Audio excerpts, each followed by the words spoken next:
Halo guys, Wilujeng Sumping kembali lagi di channel Oranimu TV. Di video kali ini Mimin akan melanjutkan ke part 9, yang mana di part sebelumnya Yeyu sudah membongkar semua aib dari Guru Setu.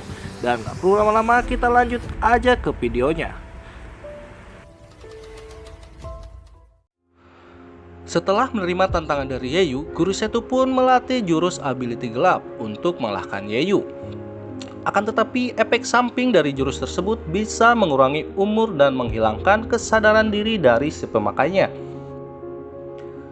Sehingga putranya Situjen memperingatkan ayahnya agar tidak menggunakan jurus tersebut. Tapi Guru Setu yang sudah berambisi ingin melenyapkan Yeyu, ia pun tak menghiraukan peringatan dari putranya itu.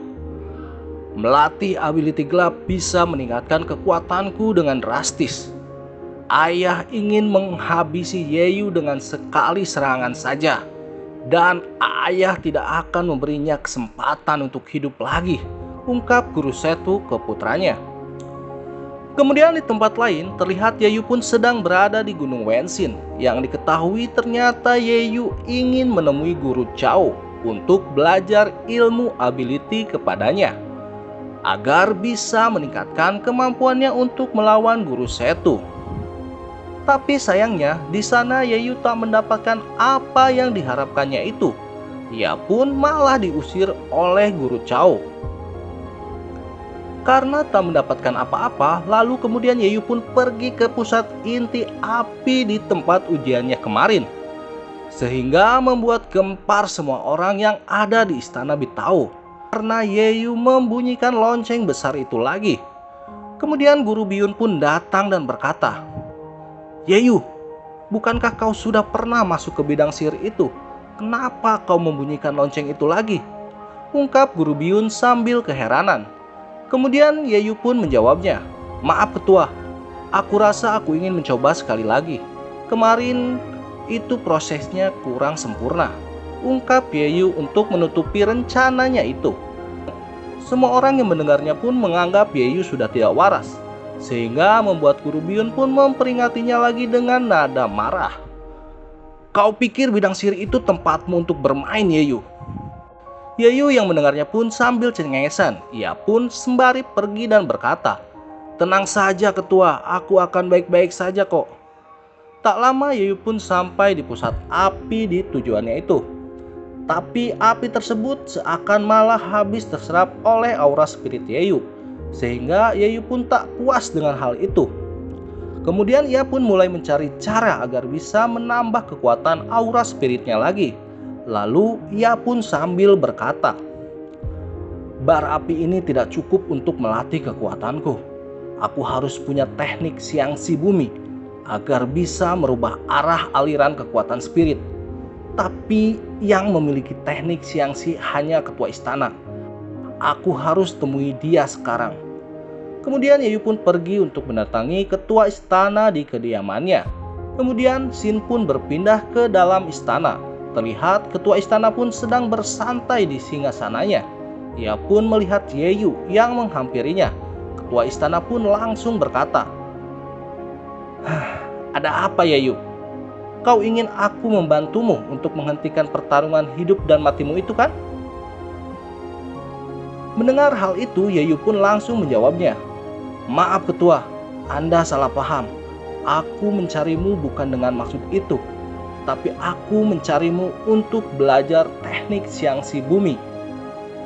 Mendengar jawaban Yeyu, ketua istana pun terlihat kaget. "Apa?" Kemudian ketua istana pun balik bertanya kepada Yeyu, "Apa kau tahu apa teknik siangsi bumi?" Dengan tegas Yeyu pun menjawabnya, "Teknik yang berasal dari pergerakan berbagai macam unsur kehidupan, kekuatan yang bisa meminjam kekuatan langit dan bumi." Ketua istana pun terlihat kagum dengan kecerdasan Yeyu. Lalu ia pun mulai berkata, "Betul, apa yang kau katakan tadi itu. Tapi tingkat spiritmu terlalu rendah untuk belajar teknik ini. Setidaknya kau harus mencapai tahap pemurni sumsum. Baru kau bisa mempelajarinya," ungkap ketua istana dengan sedikit meremehkan Yeyu.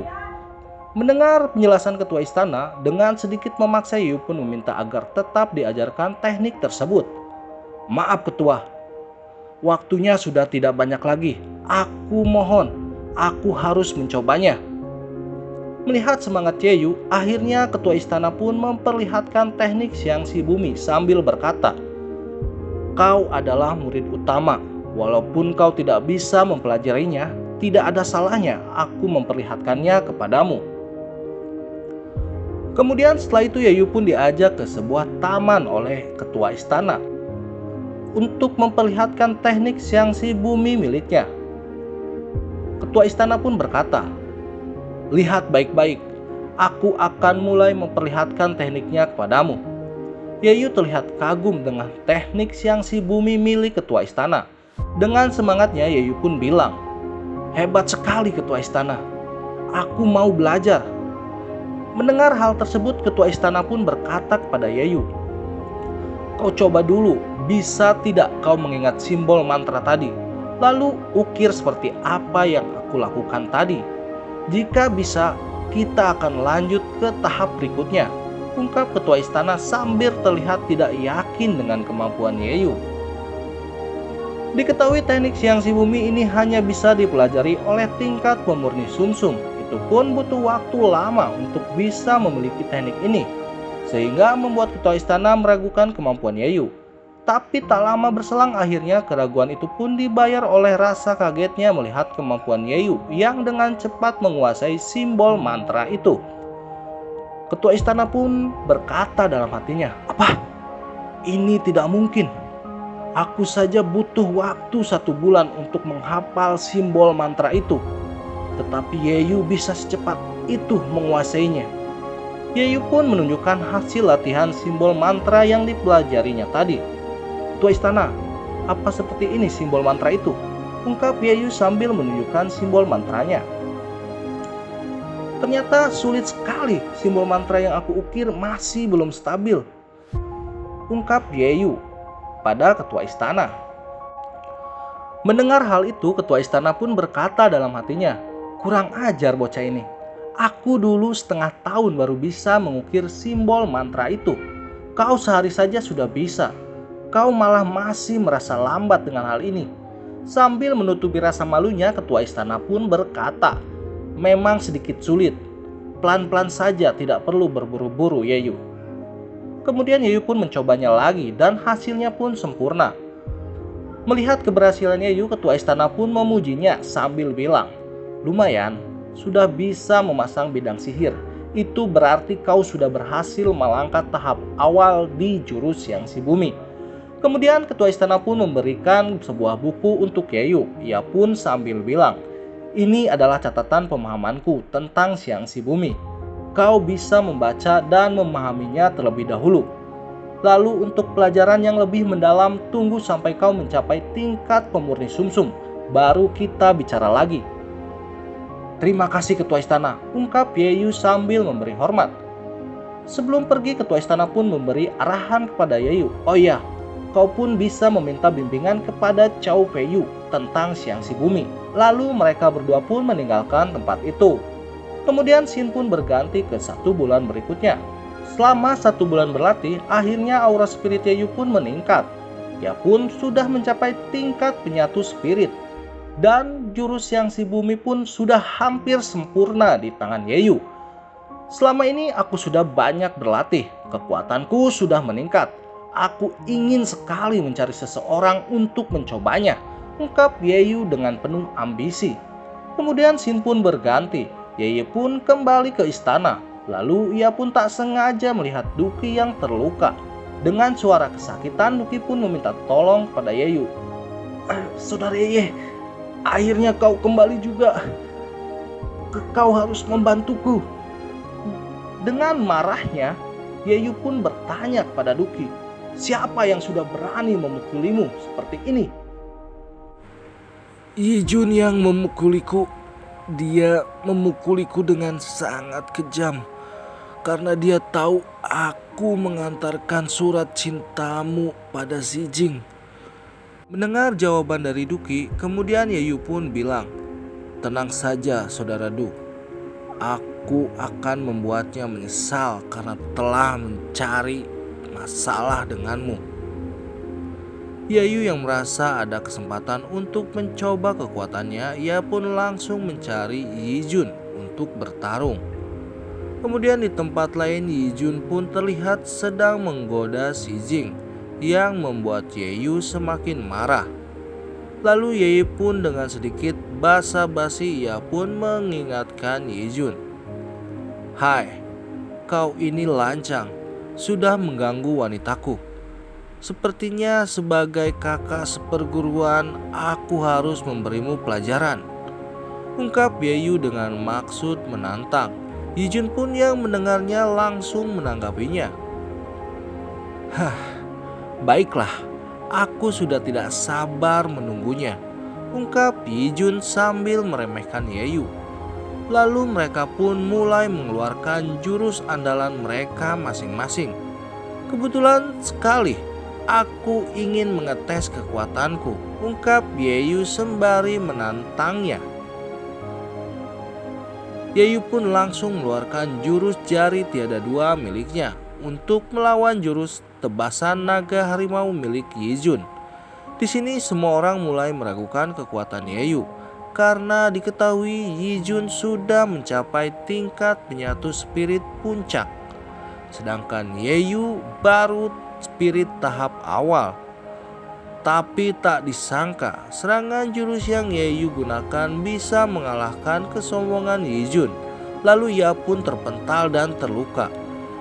"Hah, jurus apa ini? Ini tidak mungkin," ungkap Yujin sambil terluka. Melihat Yujin yang sudah terkapar, Yayu pun mendekatinya. "Baru satu serangan kau sudah jatuh. Apa kau puas dengan pelajaran yang kuberikan hari ini?" ungkap Yayu sambil mengancam. "Bocah sialan, singkirkan kakimu, jika tidak kau akan kuhabisi," ungkap Yujin sambil terluka.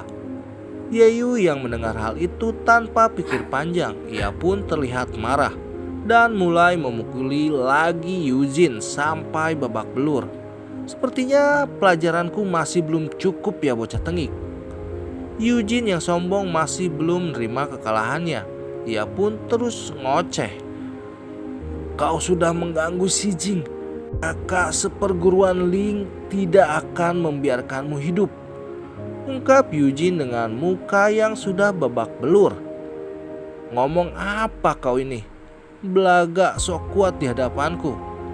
Kau dan kakak seperguruanmu akan kuhabisi semua jika kau kurang ajar lagi kepadaku dan wanitaku," ungkap Yayu sembari menendangnya. Yujin pun terlihat terluka parah. Ia pun sudah kena mental karena menghadapi Yayu yang dia anggap remeh selama ini olehnya.